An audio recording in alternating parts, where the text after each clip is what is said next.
Good evening, everybody. Or I should say it's good afternoon still, isn't it? Good afternoon, everybody. It's John here from Tutor to You, welcoming you along to another of our Revision Blast sessions for A-Level Psychology. This one is specifically aimed at trying to give you some help and tips and testing your understanding of topics that could come up on paper one. So welcome along. I'm looking at the number of people watching this at the moment. We've got quite a few of you out there. I'm assuming that some of you have not watched one of these before.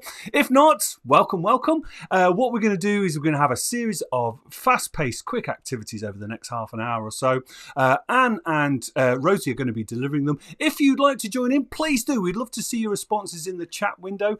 We may not be able to give you a personal response, but we'll try and pick up as many of your thoughts as we go along. Now, just before we get cracking with tonight's event, or this afternoon's event, I need to keep reminding myself that. A quick reminder too, if you're looking for some help and support with revision for your A-level, remember that we do have the Grade Booster 2023 course available for everybody. If you can enroll on that, that has plenty of videos and other activities and resources to support revision in the very short term. Now, it's not me tonight. It will be Rosey in the middle of the screen and Anne on the right-hand side. Good afternoon, both. How are you? Hello. Well, I think I'm here. Good. Yeah, excited. Good to hear. Quick reminder to everybody, we're going to be using a PowerPoint presentation this afternoon, and that will be available for you to download at the end of this session if you want to go through things in a little bit more in your own time. And of course, if you're watching this on catch up, you can take your time with the video as well. Right, I think we're ready to get cracking. Shall I hand it over to you two? Okay, over we go. Okay, so the first activity that we're going to do is a 5, 4, 3, 2, 1 to test your knowledge of the topics that are going to be on paper one. Okay, so what you need to do is use the chat box. You've got 2 minutes to answer these questions. I think the best way to do it is when you've got the five key terms, write them in, press the button. When you've got the 4, press the button and so on. Okay, so if you want to start click the music, John. Give me 5 key terms related to Bowlby's theory of attachment. 1.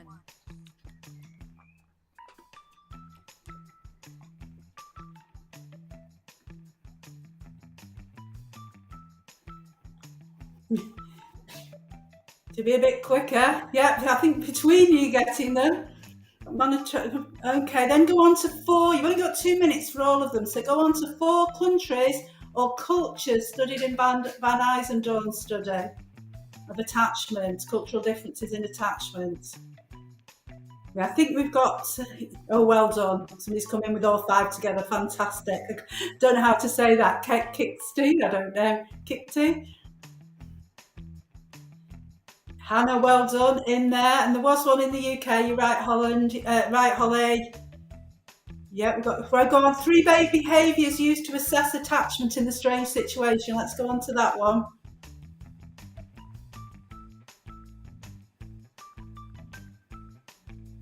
Oh, animals, yeah. Somebody's done Harlow and Lorenz for animal studies of attachment. But you having a go at behaviours used to assess attachment. Brilliant, Hannah.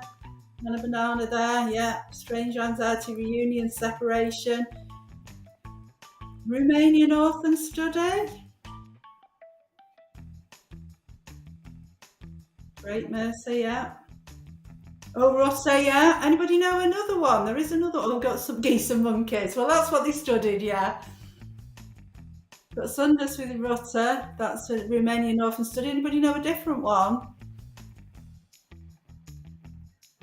5, 4, 3.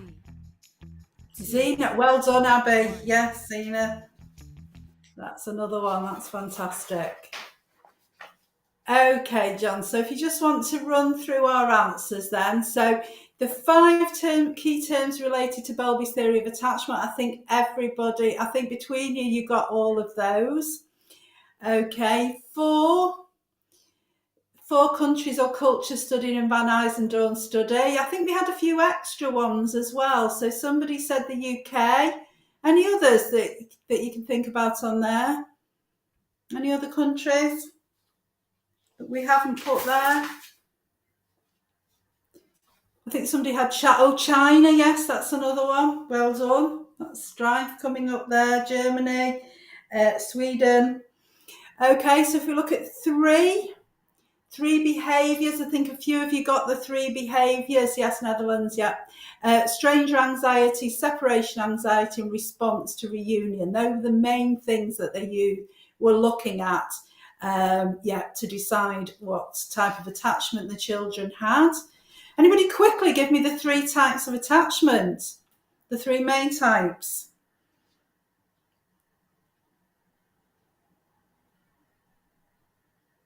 Anyway, we still do the countries. Okay, right. If we secure, yep. Secure is the most common one, isn't it? And then you've got your insecure, resistant, and avoidant. Well done. Okay, if we go on to number 4. Number 2, animal studies of attachment. Yes, people said Lorenz and Harlow, or geese and monkeys, yeah, which was right. Lorenz with the geese and Harlow with the monkeys. And then 1, Romanian orphan study. A lot of people mention Rutter's era study.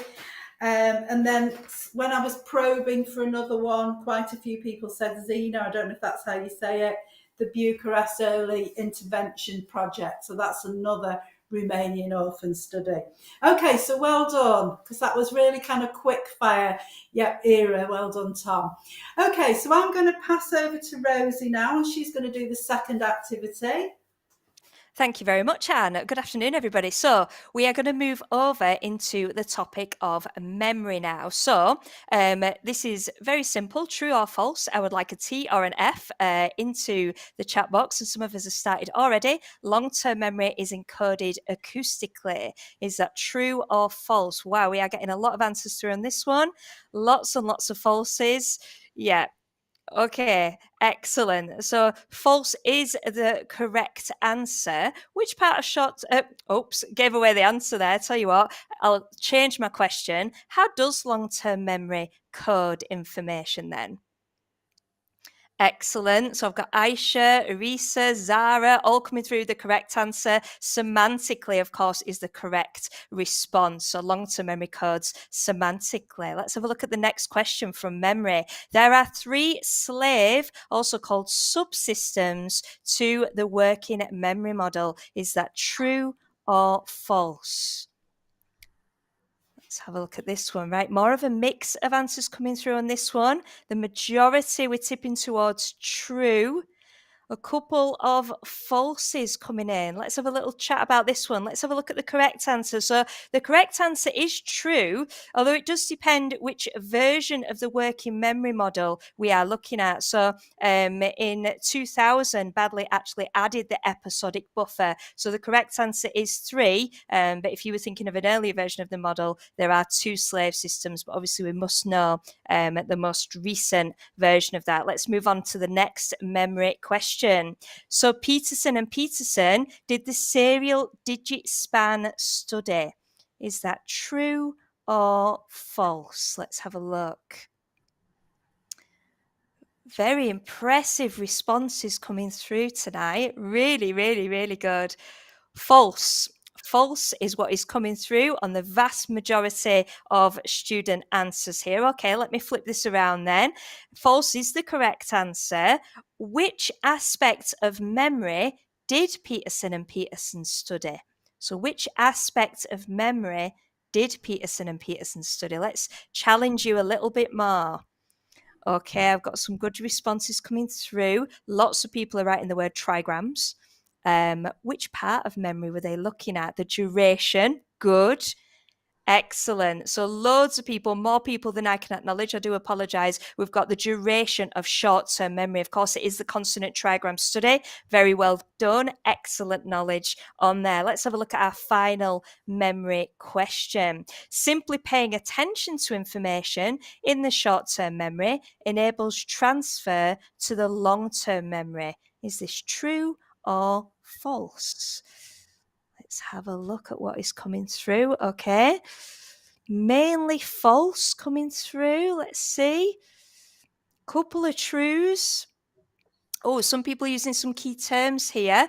We'll come on to those key terms. Very well done if you are telling me about some different types of rehearsal on here. Let's have a look at the answer so we can discuss this. So the answer is false. And as I saw quite a few people saying in the chat here, we need this idea of rehearsal, and it's prolonged rehearsal to move something from short-term memory to long-term memory. So if that's the case, attention is key. But where is attention involved? I wonder if anybody can tell me how attention is involved in the multi-star model. Okay, let's see. Oh, some good responses coming through. Excellent. So I've got Zara, I've got Maddie. It's from the sensory register into the short-term memory. So that is where attention is involved in the model. Really, really good, impressive knowledge on memory, everybody. Well done. I'm going to pass you back over to Anne now for Devil's Advocate.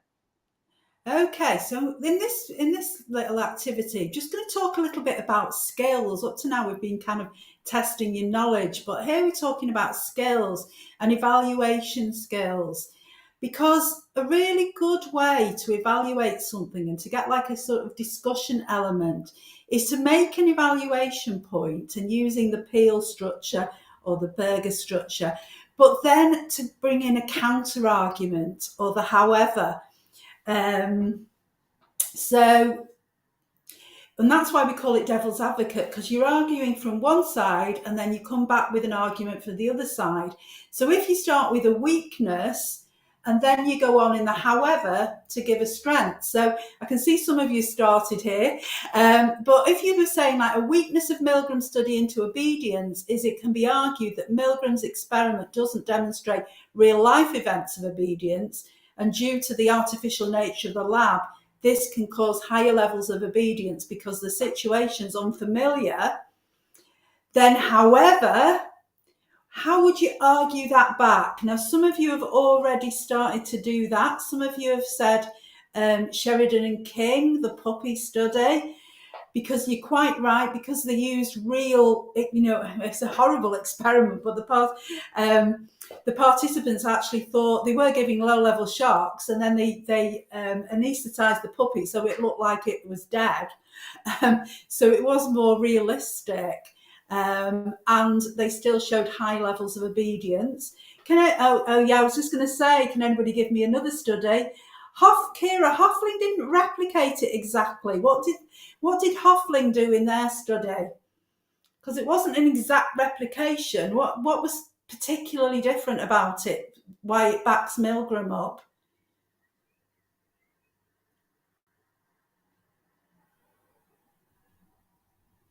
Yeah, they were nurses, weren't they? They were nurses, and it was a field experiment. They didn't know that they were taking part in an experiment. They were just taking this phone call from a doctor who said he wanted them to give this dosage of this drug before he came up to the ward, which went against hospital protocol in about 3 ways. Okay, so John, if you can just put our answer up, because we did go down the Hoffling route, but you could just as easily have gone down the Sheridan and King because that was more realistic. So yeah, Hoffling, real nurses, real hospital, and 21 out of the 22 nurses did follow the fake doctor's orders and gave the drug. So what you need to do when you've done an argument with a counter argument, you then have to pull it all together. So this therefore provides Milgram's obedience study with high external validity and confidence when applying the findings outside of the laboratory. All right, he was in a laboratory, but when it's been tried in a more real life setting, they found even higher levels of obedience, not lower. Okay, so if we have a look at the next one, John. So have a go at this one then. This time, have a look at the strength of Bowlby's monotropic theory of attachment, that it has support from Harlow, showed how the baby monkey spent more time on the cloth-covered monkey who didn't provide food over the wire mesh one who fed it, supporting the idea that contact comfort is more important and supporting Bowlby's evolutionary theory of attachment. How would you give a counter argument there? Because now you've got to come back with a limitation, a however, or a but. How would you answer that one back? Ray, yeah, extrapolation is an issue, so you might want to just, I love that word though, that is one of my favourite words. This is monkeys, you can't necessarily generalise it to humans, we're more complex. We don't need to cling on, do we? You know, we don't need to have that clinging on reflex that monkeys have because of the way that baby monkeys survive. If they didn't cling on to the mum, they would fall off and die when they're swinging through the trees and doing what monkeys do. I think you always have to be careful not to go too much down the ethics route, because you're not, with this one, you're not evaluating Mahalo's research, you're evaluating Bowlby's monotropic theory. So you've got to link everything back to the theory. You know, the fact that it's got ethical issues doesn't affect what it being used to support the theory. Okay, John, so if we have a look at ours, we went along the line of that in this study, the two surrogates weren't actually equal. The heads of the mother monkeys were different. And I don't know why you did that either. It seems a really basic thing to do, you know, in terms of control. The cloth-coloured monkey had a face that resembled a monkey's face more than the wire mesh monkey. So that might have been the reason. And that then weakens the support it can provide for the theory. But your point about extrapolating from monkeys, you know, to humans was a really good one to counter there. And somebody's bringing learning theory in, and yeah, you can. I mean, because there's aspects of learning theory that might be effective here as well. I mean, like anything, it's probably an interaction between the two things. Okay, so well done. So you've had a good go at counter arguments. Brilliant. Try that in the exam. I'm going to hand back to Rosie now. Thank you very much, Anne. So this next activity is called 10-second countdown. So we're going to ask you some short questions. You've got 10 seconds to answer them. The first question is on the screen. Have a read through and let's start the timer. Liftoff will start in T-minus 10 seconds. 10, 9, 8, 7, 6, 5, 4, 3, 2, 1. We have ignition.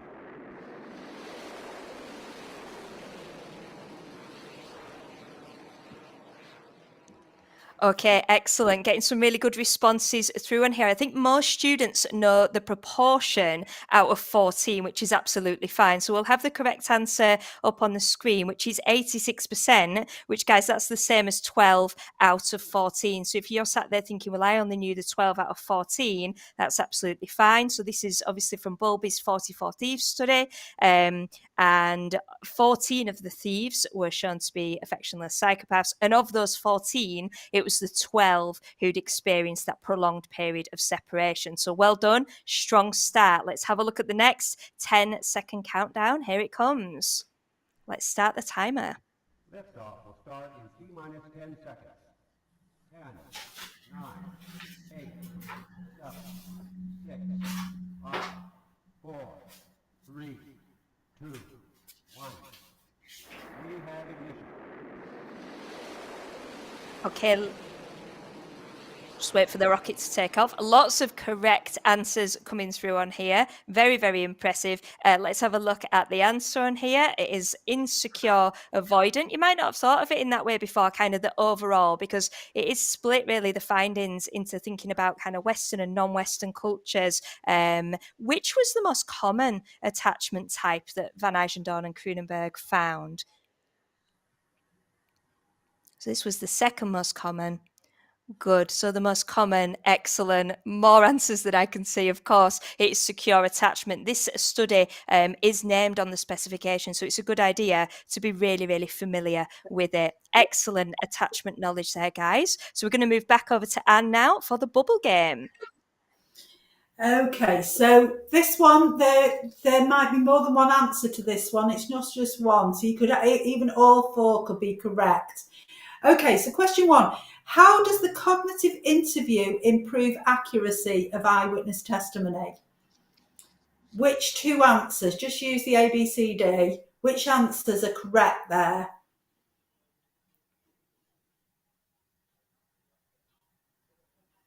Give you a little bit longer. Thankfully, nobody said C or D. Okay, John, if we click for the correct, there's more coming in. Okay, so those are how it improves the accuracy of eyewitness testimony.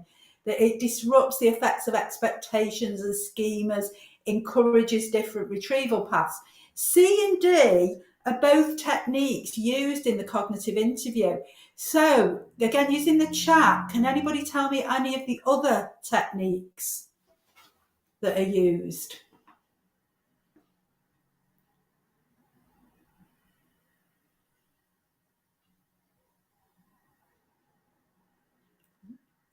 Yeah, reverse the order and change perspective. Okay, and both of those things are done to kind of disrupt the effect of expectations and schemas. Context reinstatement encourages kind of different retrieval paths by thinking about how you felt at the time and what the weather was like and those sorts of things. Okay, if we go to question 2, again, it can be more than one answer. What amount of anxiety or arousal impairs accurate recall?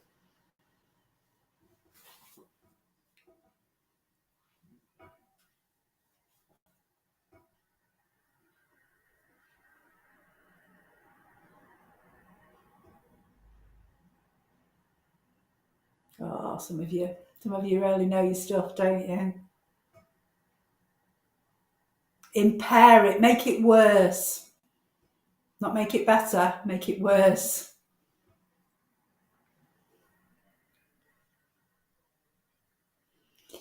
Okay, John, so if you just click. Okay, so that idea that if anxiety is too low, you can have poor recall, and if it's too high, you can have poor recall. What name is given to that? Oh, you anticipated my question, Will. Yeah, so the both bits of it as well. Yerkes-Dodson law, and you also lost where that answer was. Yerkes-Dodson law, and also called the inverted U, which Lily has come in there as well. So both of those refer to the fact that there's not this kind of simple relationship between anxiety, stroke arousal, and accurate recall. And and everybody's curve will be slightly different as well. Some of us have like higher thresholds for things like anxiety. We've got some studies coming in there as well. Ewell and Cutshaw is a nice one. That's the one where they found that the ones who were most anxious, they were nearer to the shooting, actually had better recall. So that's quite a good one for looking at anxiety, because it shows that sometimes high levels of anxiety might not lead to poorer recall. Depends on how you study it. Okay, if we go on to question 3. Studies that can be used for looking at the effects of misleading information on eyewitness testimony are. Which studies can you use for looking at the effects of misleading information?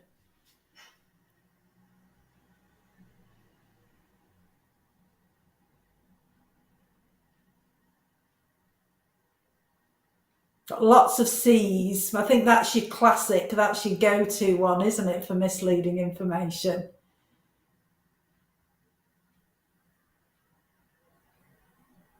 Okay, but some others coming in here.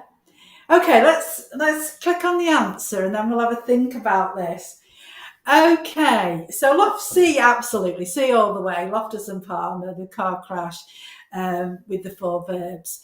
But also Loftus and Zanni, that's a kind of very simple one where they were just asked the question, did you see a broken headlight or did you see the broken headlight? And did you see the broken headlight being a very leading question that implies that it was there. Ewell and Cutshaw I just mentioned before, because they were looking at the effects of anxiety, But they also tried to introduce some leading questions and didn't find that it had any effect. So that part of their study you can use for misleading information as well. Anybody know what Goodwin et al. Studied? Because it is a memory study, but it's from a different area. Anybody looked at that one? Or anybody know what area? You might not have done. Yes, well done. It is state-dependent forgetting.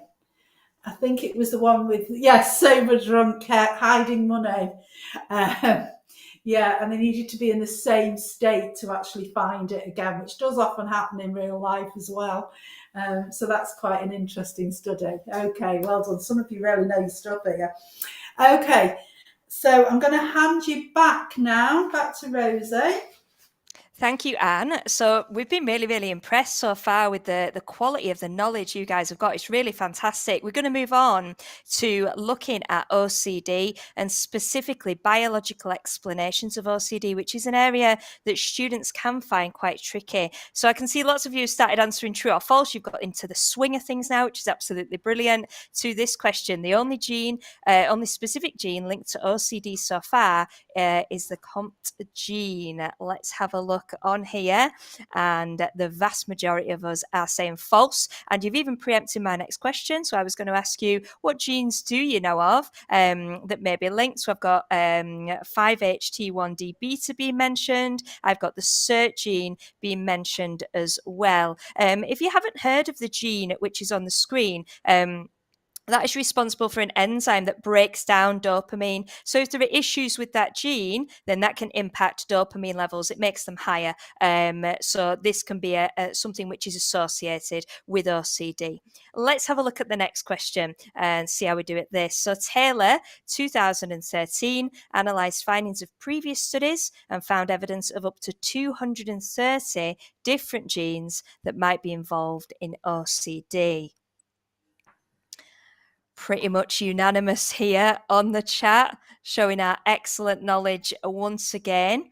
So true is the correct answer on here. And some of the genes that have been studied, you may be aware, are linked to two neurotransmitters in particular. Now, we've mentioned dopamine already. I wonder if we know, what one of these other, or what some of these other genes might be linked with when we're looking at OCD. Can anybody name the other neurotransmitter? Oh, excellent. Eve, serotonin. Yeah, loads and loads and loads of it. Serotonin, brilliant. Coming into that. Let's move on and have a look at a neural explanation of OCD. So people who suffer head injuries in the basal ganglia in the brain often show OCD-like symptoms. Is this true or false? Lots and lots of trues coming through. I don't think I've seen anybody saying false yet. Okay, let's have a little look at the answer. The answer is true. Now, you may not have heard of this area of the brain before. There are lots of different areas that you may have studied for neural explanations. But if I tell you that the basal ganglia is to do with movement, which symptom of OCD might this be linked to in particular? Excellent, Hannah, straight in there. Brilliant. Daisy, well done, Daisy. Compulsions is the correct answer. If it's to do with movement, I've got repetitive hand washing. I've got some specific symptoms there being named. Well done. Okay, final question. It's a tricky one. No brain system has been found that always plays a role in OCD. What do we think about this one? True or false?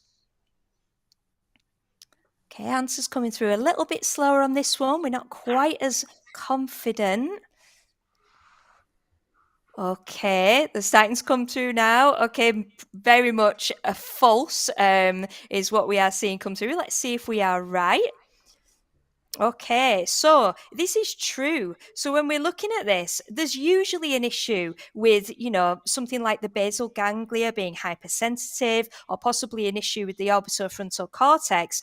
But we can't establish cause and effect definitively here, because research has identified other areas of the brain that are occasionally involved. So we haven't found a single brain system which is always involved. So the thalamus might be involved on the odd occasion, for example, as well. So to some of you, that might be some new information, and it's a really useful piece actually of evaluation. Okay. Oh, I've just got a few. I was just picking up a few questions there. Okay. You know that. Yeah, because we've got a little bit of time, haven't we? Somebody said, do we have to learn what genes are involved in OCD and what they do? Well, in terms of having enough detail in your answer, you really do need to know some of the specific genes and what they do. Because otherwise, if you've got an essay on it, what would you write for your outline? So, that is something that you do need to, know some of that information. What would you say, Rosie? The same, that they do need to know them? Absolutely. I think it's useful as well because the genes link really clearly to the neurotransmitters. So you can easily kind of tie those together. So if you're learning about the SERT gene, for example, the serotonin transporter gene, then that links to the idea of low levels of serotonin being linked to, certain symptoms in OCD. Absolutely. The other question I got, somebody said about what was the study for context-dependent memory? Because we were talking about state-dependent memory. So I'm going to throw that over to the students. What is a study of context-dependent memory?